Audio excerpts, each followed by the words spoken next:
এই আন্দোলন সম্পূর্ণরূপে নন ভায়োলেন্স একটা আন্দোলন হবে, যে এরকম ছাত্ররা আন্দোলন করে থাকে। আমাদের তিনটি প্রধান দাবি আমরা রেখেছিলাম।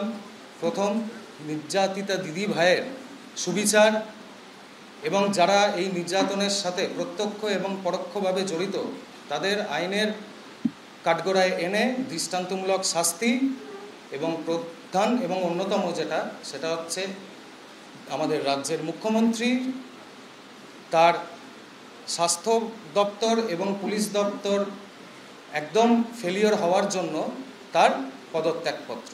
মঙ্গলবার নবান্ন অভিযানের ডাক দিয়েছে পশ্চিমবঙ্গ ছাত্র সমাজ নামে একটি সংগঠন। বিজেপি এই সংগঠনকে সমর্থন জানালেও তাদের কোনো সম্পর্ক নেই বলে জানিয়েছে সিপিএম এর ছাত্র সংগঠন এসএফআই। যে আমাদের অর্গানাইজেশনের নাম, আমাদের কর্মী নেতৃত্বদের নামও তারা কেউ কেউ কোথাও ব্যবহার করার চেষ্টা করেছেন।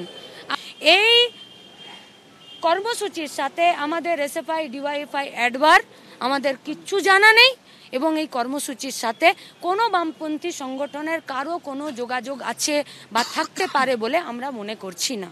কালকে একটা যে কর্মসূচি রাখা হয়েছে অন্য একটি ইয়ের পক্ষ থেকে, একটা সংস্থার পক্ষ থেকে, আমরা এখান থেকে ক্লিয়ার করতে চাই যে সেই সংস্থার সাথে আমাদের কোনো সম্পর্ক নেই এবং কোনো রকম কোনো সম্পর্ক নেই। তাদের যে কর্মসূচি তাদের নিজস্ব, তার কোনো দায়ভার West Bengal junior doctors front কোনোভাবেই গ্রহণ করছে না।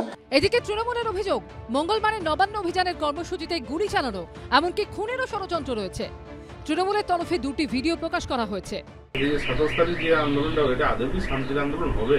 গুলি চলবে, এখানে রবার্ট বুলেট চলবে। পরিষ্কার কথা দাদা, মোদি যদি না পারে রাজনীতি হবে না।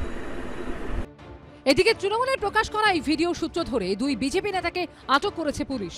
তৃণমূলের প্রকাশ করা ভিডিওয়ে যাকে দেখা যাচ্ছে, পুলিশ সূত্রে দাবি ইনি সৌমেন চট্টোপাধ্যায়, বিজেপির সমবায় সমিতির রাজ্য সহ আহ্বায়ক, বাড়ি ঘাটালের খড়ার এলাকায়। পুলিশ সূত্রে খবর, কথোপকথনের সময় এর পাশেই বসেছিলেন আর এক বিজেপি নেতা বাবলু গঙ্গোপাধ্যায়। তিনি তৃণমূল পরিচালিত খড়ার পুরসভার একমাত্র বিজেপি কাউন্সিলর। খড়ারের দুজন আমাদের বিজেপির কাউন্সিলর ছিল। একজনকে আগেই ধমকে চমকে ভয় দেখিয়ে দলে নিয়ে নেওয়া হয়েছে তৃণমূল দলে, আর একেও ভয় দেখিয়ে মিথ্যা ভিডিও দেখিয়ে একে আবার তৃণমূল দলে নেবার চেষ্টা করছে।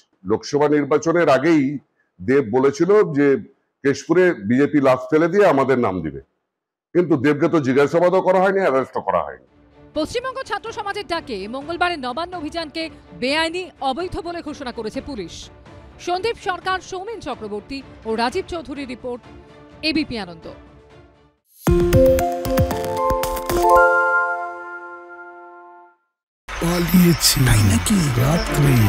বাংলা গুজব চায় না, বাংলা খবর চায়। বাংলা খবর, বাংলার খবর।